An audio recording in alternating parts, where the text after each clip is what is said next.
Hi everyone, Mohan physics academy पे NEET 2022 के problem and solutions में ये लास्ट पार्ट फोर्थ पार्ट हम लोग डिस्कस करेंगे आज, जिसमें क्वेश्चन नंबर 40 टू 50 तक हम लोग डिस्कस करेंगे। तो चलिए आज के हम इस लास्ट पार्ट के सवालों को शुरू करते हैं।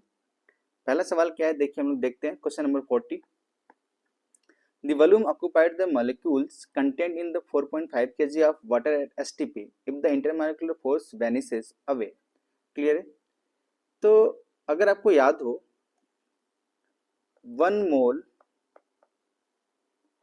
एट STP का जो वॉल्यूम होता है वो कितना होता है, 22.4 लीटर होता है किसी भी मॉलिक्यूल्स का। ठीक है, तो चूंकि अब मुझसे 4 पॉइंट क्या पूछा गया है, 4.5 kg ऑफ H2O बोला गया है। तो अगर मुझे ये पता चल जाए कि कितना मेरे को मतलब कितना वॉल्यूम होगा, ये एक्चुअली में पूछा गया है। तो अगर मुझे ये पता चल जाए कि कितना मोल है और एक मोल में मुझे पता है कि एसटीपी 2.4 लीटर होता है, मोल मल्टीप्लाई बाई लीटर एसटीपी पे कर देंगे तो मुझे कितना लीटर है ये पता चल जाएगा, बाकी हम लोग कन्वर्ट कर लेंगे। तो सबसे हमें पहले क्या कैलकुलेट करना है, नंबर ऑफ मोल। तो क्या मैं H2O का जो मॉलिक्यूलर वेट होता है वो 18 ग्राम होता है क्या? तो मैं नंबर ऑफ मोल्स के लिए क्या लिखूंगा, देखिए 4.5 kg, तो 10 की पावर 3 लिख देता हूँ, divided by 18 number of mole हो गया। और ये 22.4 लीटर। अब नंबर ऑफ लीटर्स या number of litre he calculate कर लेते हैं। तो ये कितना हो जाएगा, देखिए 4500 ऊपर से इंटू 22.4 डिवाइडेड बाई 18, ये लीटर आया अपने पास। क्लियर है? अच्छा, इनको देखिए अभी यहीं पे कैलकुलेट कर लेते हैं। कितना हुआ है इसको कैलकुलेट करके बताते हैं। देखिए आप 18 से इसको हम लोग 9 दूना 9 25 45 हो जाएगा। ठीक है, दूसरा कलर यूज कर लेता हूँ मैं, 5 और 2। ठीक है, और एक जीरो इधर दे देता है, 224 हो जाएगा। तो मैं ऐसे लिख देता हूँ क्या, 500 की जगह 50 लिख देता हूँ, ये 224 बटा के 2। ठीक है, फिर आगे लिखता हूँ, देखिए इसको मैं अगला पेज कर देता हूँ। क्या है अपने पास, 50 इंटू 224 डिवाइडेड बाई 2। अच्छा, ये लीटर में, अगर इसको मुझे मीटर क्यूब में लिखना हुआ तो क्या मैं इसको 10 की पावर -3 से मल्टीप्लाई कर दूं तो कितना हो जाएगा, देखिए 50 112 इंटू 10 की पावर -3 मीटर क्यूब। तो कितना हुआ, देखिए 5 दुना 10, 5 एकम 5 एक 6, और ये 56 और ये डबल इंटू 10 की पावर -3। तो इसको क्या मैं 5.6 मीटर क्यूब लिख सकता हूँ क्या? तो अपना कौन सा ऑप्शन है सही है, देखिए 5.6 मीटर क्यूब। क्लियर है? सिंपल था, कैलकुलेशन आपको सिर्फ करना था। अगला सवाल देखिए, a ball is projected with a velocity 10 meter per second at angle of the 60 with vertical direction. Its speed at the highest point of its trajectory will be। देखिए सवाल कैसा है, प्रोजेक्टाइल मोशन का है सवाल। ये वर्टिकल से बोल देता हूँ और ऐसे बॉल को थ्रो किया गया, ऐसे बोल देता हूँ, और ये ऐसे है और एंगल कितना बनाया है 60 डिग्री। तो हॉरिजेंटल से कितना बनाएगा 30 डिग्री। और मुझे बात पता है कि अगर ये वी वेलोसिटी से फेंका गया है तो वी कॉस 30 नीचे होगा, ऊपर कितना वी साइन 30। चूंकि एट हाईएस्ट पॉइंट की बात कर रहा है, एट हाईएस्ट पॉइंट, तो वी वाई मतलब velocity in vertical direction Y 0 हो जाएगा। तो वहां पे सिर्फ हॉरिजेंटल वेलोसिटी बचेगा, वी कॉस 30 ही प्रेजेंट होगा। तो कितना हो जाएगा, वी कॉस 30 की वैल्यू देखिए 10 इंटू कॉस 30 की वैल्यू √3/2। तो कितना हो जाएगा 5√3 मीटर पर सेकेंड, मतलब हाईएस्ट पॉइंट यहाँ पे। ठीक है, यहाँ पे क्या होगा, U Y 0, U X present होगा सिर्फ। ठीक है, और यू एक्स में कोई फोर्स नहीं होता, तो ऑप्शन कौन सा है 5√3। क्लियर? 42 देखिए, given value to statement, one is level assertion reason का है। The stretching of a spring is determine the shear modulus of the material of the spring. ये असर्शन है। A coil spring of the copper has more tensile strength than the steel. अगर आपको shear stress पता हो या shear modulus पता हो, सबसे पहले हम उसको डिस्कस करते हैं। देखिए ये जैसे मान लीजिए अपने पास कोई ऐसे, और मैं इस पे ऐसे फोर्स लगाता हूँ, तो मुझे पता है ये अलग फिक्स है, तो इसका कुछ ऐसे हो जाया करता था, याद है आपको? कैसे? ये इसका शेप चेंज हो जाता था, शेप चेंज। क्लियर? तो इसकी वजह से हम क्या बोलते थे? शियर स्ट्रेस, या ये इसके और स्ट्रेंथ से डिवाइड करते थे, हम क्या बोलते थे? Shear modulus. तो यहां से एक बात जो हमें समझनी है वो ये है कि किसी भी बॉडी का, किसी भी मटेरियल का शेप चेंज हो, क्या चेंज हो जाए? शेप चेंज हो जाए, तो वो जो रीजन होगा वो शियर मॉडुलस की वजह से होगा, शियर स्ट्रेस की वजह से होगा। बात समझ में आ रही क्या? तो इसका मतलब यहाँ पे भी शियर मॉडुलस ही बताया गया। तो स्प्रिंग जो अपना ये ऐसे स्प्रिंग होता है, इसका जो शेप ही तो चेंज हो रहा है, क्योंकि लेंथ सेम, अगर लेंथ चेंज होता तो मैं यंग मॉडुलस की बातें करता। अगर किसी भी मटेरियल का लेंथ में चेंजेस होता तो मैं किसकी बातें करता? यंग मॉडुलस की बातें करता। ठीक है, बट इसके लेंथ में कोई चेंजेस नहीं है रहा, लेंथ में कोई changes, no change in length, only change इन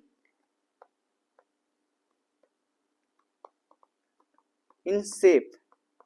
तो क्या रिस्पॉन्सिबल है? Shear modulus. क्लियर है? तो इसका मतलब पहला स्टेटमेंट तो सही है, देखिए। ठीक है, दूसरा, a coil of the spring of the copper has the more tensile strength than the steel of then steel spring of the same dimension. अगर सेम डायमेंशन का मटेरियल अलग अलग लिया जाए, ठीक है, ऐसे मैं बोलूं कि ये स्टील बोल देता हूं मैं, और ये कॉपर बोल देता हूं, ठीक है, तो मेरे से पूछ रहा है कि किसका शियर मॉडुलस ज्यादा होगा, किसका शियर मॉडुलस ज्यादा होगा। तो आपने याद कर रखा अगर ये डेटा, तो स्टील का शियर मॉडुलस ज्यादा होता है एज कम्पेयर टू कॉपर। ठीक है, आप ये डेटा आपको थोड़ा रिमेम्बर होगा, तभी आप ये कर पाओगे सवाल को। तो स्टील का ज्यादा, ये बोला कि copper has more tensile strength, नहीं, जिसका ज्यादा होगा वही तो ज्यादा शेप चेंज कर पाएगा, जिसका मतलब स्टील का ज्यादा है तो स्टील कर पाएगा, तो ये वाला गलत है। तो कौन सा ऑप्शन है? देखिए इसमें से A is true but R is the false, second is the right option. Clear है? देखिए आगे सवाल 43 को हम लोग देखते हैं। टू पेंडुलम, अपने पास सवाल क्या है? Two pendulum of the length 120 centimetre and 100 centimetre start vibrating in the phase, मतलब साथ में दोनों चले हैं। At some instant the two are the their mean position in the same phase. किसी भी पोजीशन पे जब वो अपने मीन पोजीशन पे, तो किसी सेम फेज के साथ, the minimum number of the vibration of the shorter pendulum after which the two are again in the phase at the mean position. मतलब ऐसे मैं बोलूं कि जैसे हम लोग ये जितने भी सवाल करते थे, हम लोग कैसे करते थे? फेजर डायग्राम से करते थे। ठीक है, तो मैं बोलूं कि यहाँ से दोनों ही चीजें शुरू कर रही हैं। एक मैं इसको ये 1 बोल देता हूँ, और यहीं पे दूसरा भी है, दोनों शुरू करते हैं, बट दोनों का टाइम पीरियड डिफरेंट है। क्यों? क्योंकि मुझे पता है कि अगर मैं T1 की बात करूं तो मैं लिखूंगा 2 pi under root L1 by g. अगर मैं T2 की बात करूंगा लिखूंगा 2 pi under root L2 by g. दोनों अलग अलग लेंथ के हैं पेंडुलम, तो मीन पोजीशन से शुरू तो हो रहे हैं, लेकिन दोनों का टाइम पीरियड अलग होगा। तो एक बार जब ये शुरू में साथ में काम शुरू मतलब वॉसिलेट करना शुरू किए हैं, तो दोबारा से कुछ समय के बाद ही हो पाएंगे। तो अपने से पूछा गया कि कितने चक्कर पूरा करने के बाद ही हो पाएगा। ठीक है, देखिए, तो मैं बोल देता हूं कि मान लेते हैं कि N1 टाइम पीरियड के बाद या N1 साइकिल के बाद मिलता है कौन? दूसरा पेंडुलम के साथ, और उसका मैं बोल देता हूं N2 साइकिल। ठीक है, अगर दोनों का समय ऐसे मिल जाएगा तो अपने को पता चल जाएगा कि कब कितने को चक्कर लगाने के बाद ये दोबारा से सेम फेज में आएंगे। तो अगर मैं देखिए N1 into time period of T1 लिखता हूं, तो इसकी वैल्यू कितनी? 2 pi under root L1 by g. दूसरे का N2 लिखता हूं 2 pi under root L2 by g. Clear? तो देखिए 2 पाई सब कुछ जी जी सब कैंसिल हो जाएगा, बचेगा अपने पास क्या? सिर्फ, देखिए मैं इसको ऐसे लिखता हूं N1/N2, और अपने पास क्या बचेगा, ये N1/N2 को तो मैं लिखूंगा √L2/L1। क्लियर है? इसका मतलब L2 की वैल्यू 100 सेंटीमीटर है, तो ये 1 मीटर हो जाएगा, ठीक।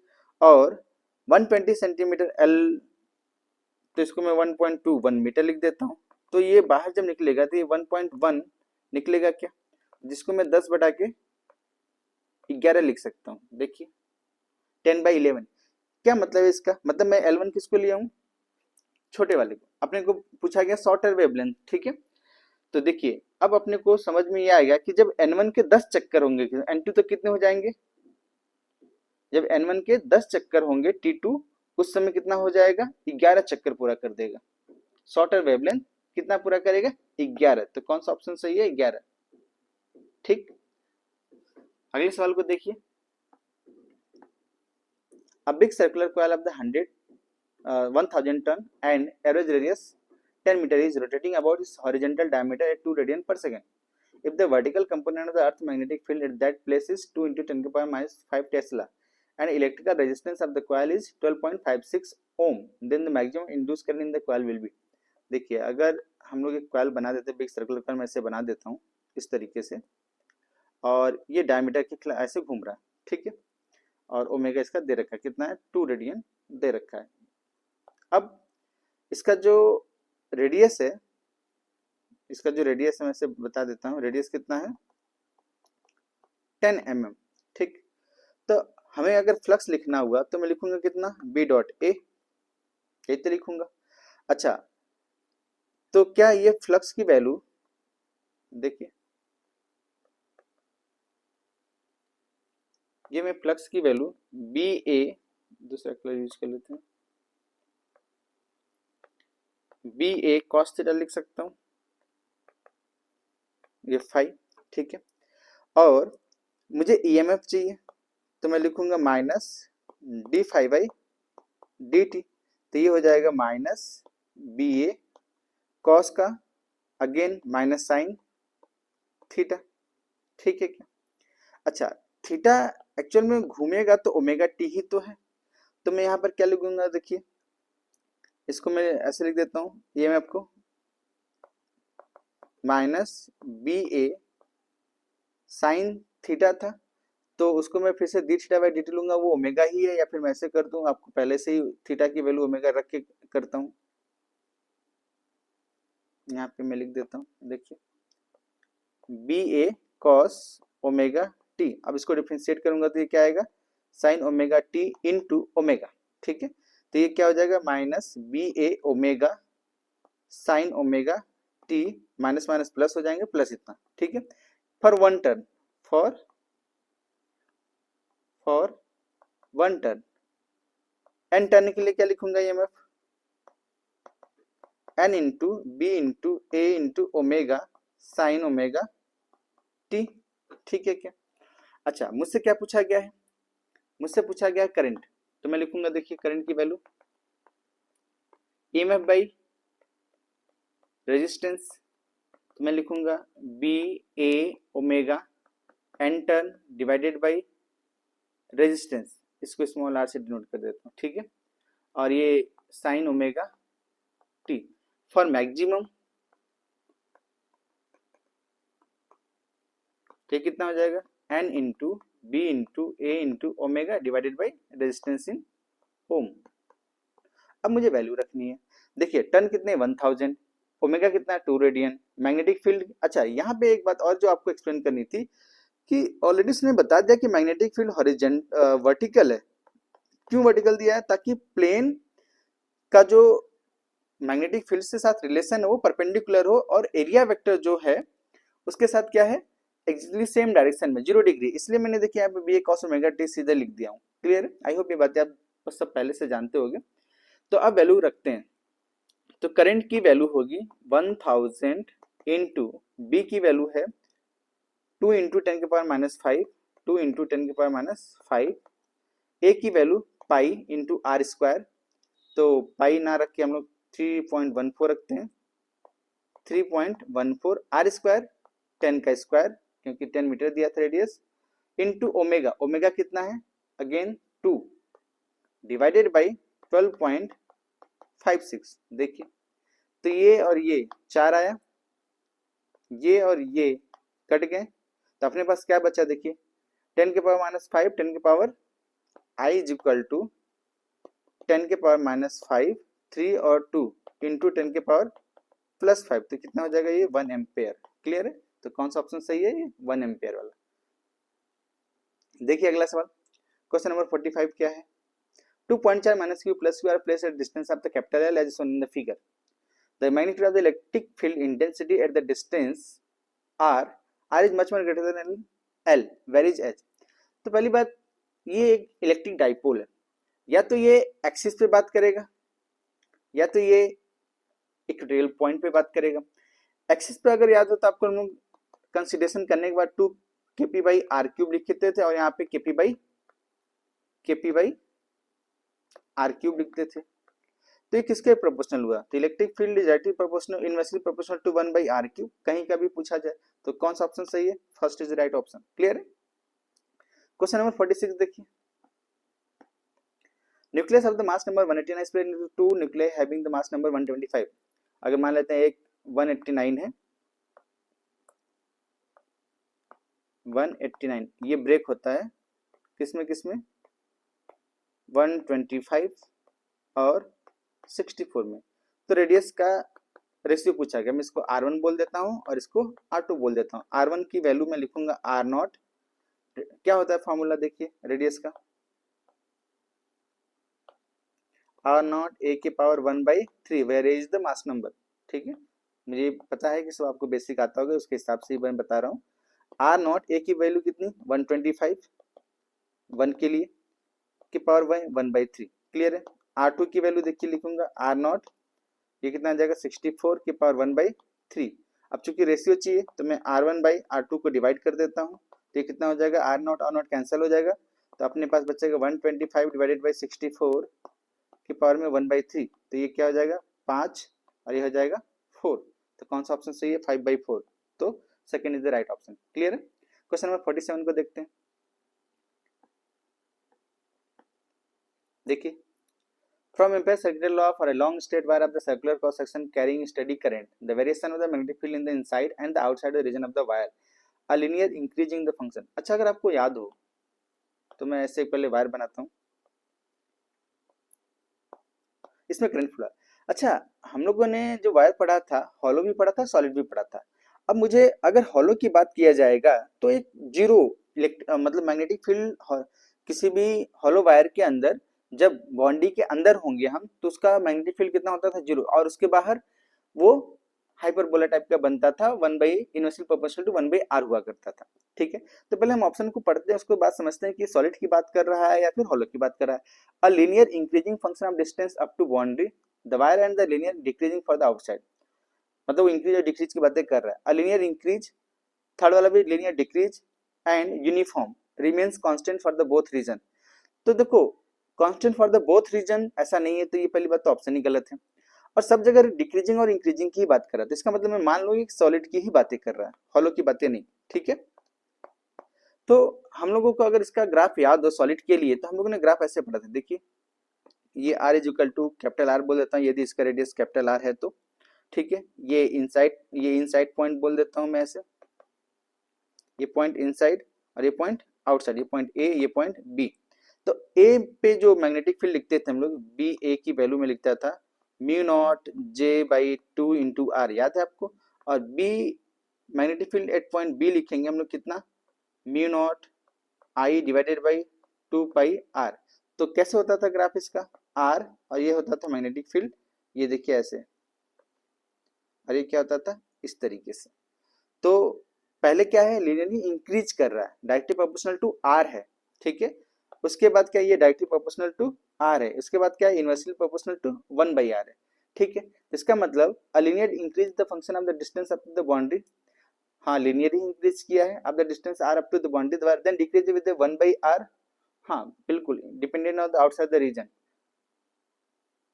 नहीं, पहली बात तो पहला वाला ऑप्शन इसलिए गलत है क्योंकि लीनियर डिक्रीज नहीं हो रहा है बाउंड्री के बाहर, लीनियर डिक्रीज कर रहा है, सॉरी लीनियर इंक्रीज करेगा सेकेंड वाले ऑप्शन में फर्स्ट अंदर, और उसके बाद वो 1/r से डिक्रीज करेगा। तो कौन सा ऑप्शन सही है? सेकेंड वाला। ठीक है, ये इतना डिटेल्स आप देख के समझ जाओगे। क्वेश्चन नंबर 48 देखिए, ये हमारे पास एक गेट्स का सर्किट बना के दे दिया गया है और हमसे पूछा कि आउटपुट कितना होगा। तो देखिए हमने इसको डी मॉर्गन से करते हैं। जब भी ऐसा कोई सवाल आया तो अपने को डी मॉर्गन से ही ट्राई करना। क्यों? क्योंकि लेंदी हो जाएगा अगर ट्रुथ टेबल से करोगे तो देखिए अब यहाँ पे मैं करता हूँ। यहाँ पे जो मेरे को इनपुट जाएगा वो ए है और इधर से बी है। तो यहाँ पे जो मेरे को आउटपुट मिलेगा ए बी का बार मिलेगा, और यहाँ पे जो इनपुट मिल रहा है वो ए बार मिल रहा है और यहाँ पे बी मिलेगा। तो अब यहाँ पे जो मेरे को आउटपुट मिलेगा ए बार बी का बार मिलेगा। अब मेरे को सी का जो आउटपुट में लिखता हूँ, देखिए ये ए बी का बार इनटू, चूंकि ये एंड गेट है तो मैं लिखूंगा ए डॉट बी बार, यही तो लिखूंगा। तो सी को सॉल्व करते हैं। हम लोग क्या पढ़ रखा है? Break the line change the sign, De Morgan theorem के लिए। तो अगर मैं इसको पहले वाले के लिए अप्लाई करूंगा तो मुझे ए बार प्लस बी बार हो जाएगा इनटू ए बार का बार प्लस बी बार, ऐसे हो जाएगा। तो देखिए अब दोनों को मल्टीप्लाई कर देते हैं तो ये क्या हो जाएगा? ए बार A plus A bar B बार, फिर से plus B bar A plus B bar का स्क्वायर, तो बी बार ही होगा। ठीक है, ये ए बार क्या होता है? ए बार का बार ए ही होता है। तो इसको देखिए अब ए बार ए, और इधर इधर देखिए ये वाला तो टर्म जीरो हो जाएगा क्योंकि सेम है, जीरो और वन का मल्टीप्लाई करोगे तो जीरो ही बचता है। अब बचा अपने पास ए बार और बी बार, और इधर क्या बचा है अपने को? बी बार और ए। देखिए किसी एक के साथ कंबाइन करके इसको मैं लिख देता हूँ। मैं लिखूंगा A bar B bar plus B bar को मैं कॉमन ले लूँ तो यहाँ पर ए प्लस वन बचेगा, जिसको जोड़ोगे तो ए आएगा। तो A bar B bar plus B bar A. ठीक है क्या? अब यहां से मैं बी बार को कॉमन निकाल लेता हूं। बी बार ए बार प्लस ए, बी बार को कॉमन निकालने के बाद ए बार प्लस ए बचेगा। ठीक है, अपना कहीं ना कहीं गलती हो गया है, एक बार फिर से चेक कर लेते हैं।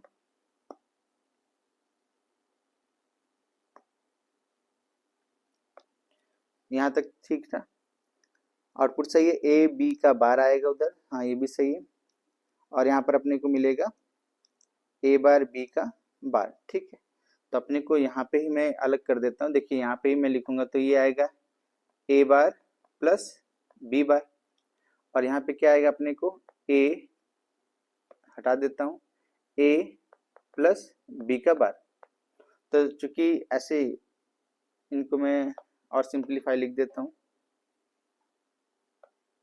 तो देखिए ये क्या हो जाएगा? ए प्लस बी बार। अब मल्टीप्लाई करते हैं तो मैं पहला मल्टीप्लिकेशन ऐसे लिखूंगा, plus A bar B bar plus B bar A plus B bar का स्क्वायर, तो बी बार ही होगा, सिंपल। ठीक है, अब देखिए ये तो जीरो हो चुका है। ठीक, अब बचा अपने पास ए बार बी बार। ठीक है,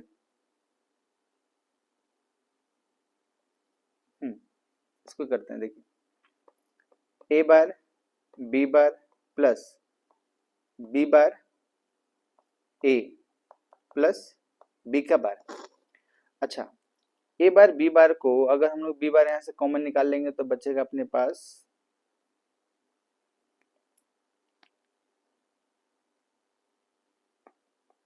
ए bar plus A into B bar plus B bar, A plus A, ये हो जाएगा B bar plus B bar. तो ये हो जाएगा, देखो अब बी बार कॉमन निकालोगे ए प्लस वन, तो ये हो जाएगा वन बचेगा अपने पास। तो लिखूंगा आउटपुट अपने पास क्या मिलेगा? B bar only. क्या मिला अपने को आउटपुट? जब आप इनको सबको सॉल्व करोगे तो बी बार मिलेगा। तो अगर अब मेरे को जो सी मिल रहा है वो क्या है? B bar. तो अब मेरे को ये देखना है कि जो बी मेरा इनपुट है उसका जस्ट अपोजिट मिलेगा, उसका क्या मिलेगा, जस्ट अपोजिट। इन सबको बराबर कर लेते हैं, ठीक। देखिए तो देखते हैं अपने पास बी का अपोजिट कहाँ पे, 0 का 1, 1 का 0, बी वाले को देखना 0 को 0, ये यहाँ पे गलत हो गया, 0 का 1 मिलना चाहिए, तो 0 का 1, 1 का 0, 0 का 1, 1 का 0, हाँ ये सही है, क्लियर है। तो कौन सा ऑप्शन है, second is the right option. Question number 49 देखिए, अ वेस्टर्न ब्रिज, ऐसे बोल देते हैं हम लोग, a Wheatstone bridge is used to determine the value of the unknown resistance x by adjusting the variable resistance y as shown in the figure. For the most precise measurement of x, the resistance p and q. अगर आपको Wheatstone bridge का relation याद हो तो हम लोग कहते हैं p by q is equal to x by y, पहली बात ये हम लोग पढ़ रखे हैं। अब मुझे बोला गया इसमें प्रिसाइज होना चाहिए, क्या होना चाहिए, प्रिसाइज मेजरमेंट, मतलब मिनिमम एरर हो,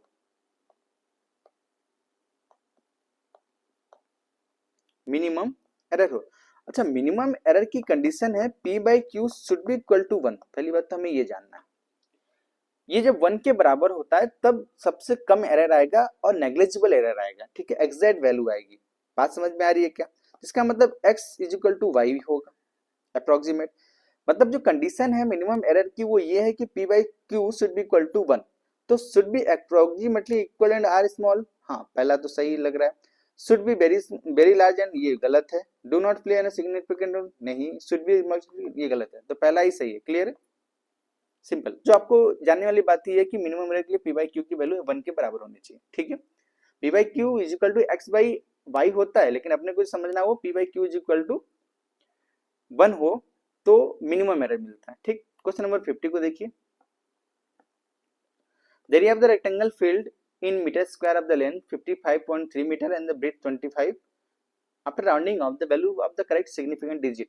तो देखिए अपने पास ये दो एरिया दिया गया है, मतलब सॉरी दो मेजरमेंट दिया गया है, तो एरिया की वैल्यू हम लोग लेंथ इनटू ब्रेथ पर रखिए, तो लेंथ की वैल्यू है 55.3 मीटर, तो सिग्निफिकेंट फिगर इसमें 03, और ब्रेथ की वैल्यू है अपने पास 25 मीटर और सिग्निफिकेंट की वैल्यू है इसमें 02। अगर आपको याद हो तो प्रोडक्ट हो चाहे डिवीजन, हम जब भी अपना आंसर रिपोर्ट करेंगे मिनिमम सिग्निफिकेंट में करेंगे, तो अपना जो रिजल्ट होगा वो सिग्निफिकेंट फिगर कितना रखना चाहिए, 2। अब इनको एरिया निकालते हैं, मल्टीप्लाई करते हैं 55.3 इंटू 25, तो देखिए 25 75 और 25 25 125 7 32 13 25 25 125 13 138, तो ये हो गया 38.2 और यहाँ पे सिग्निफिकेंट फिगर है 5। बात समझ में आई क्या, तो इसका मतलब मुझे इसको राउंडिंग ऑफ करके कितने में लेके जाना, सिग्निफिकेंट फिगर में 2, ठीक। तो 2 में अगर आप सिग्निफिकेंट फिगर में करोगे तो ये अप्रोक्सीमेट क्या, मैं इसको 14 से लिख सकता हूँ क्या, देखिए जिसको मैं लिख सकता हूँ 14 इंटू 10 के पावर 2, तो ये सिग्निफिकेंट फिगर कितना हो जाएगा इसमें 02। बाकी सब में देखिए ये 4 सिग्निफिकेंट फिगर है, यहाँ पे 5 है, यहाँ पे 2 है और यहाँ पे 3 है, क्लियर है। तो इसका मतलब ये वाला सही है, कौन सा, थर्ड वाला सही है। बात क्लियर आई, आई होप ये बातें आपको समझ में आई होंगी, ठीक है। जो भी बातें आपको समझ में नहीं आई होंगी इस लेक्चर इस सोल्यूशन से आप दोबारा देख लें, बार बार प्रैक्टिस करोगे अपने आप चीज़ों को क्लियर हो जाता है विद कॉन्सेप्ट क्लियरिटी के साथ, ठीक है। Thank you for watching.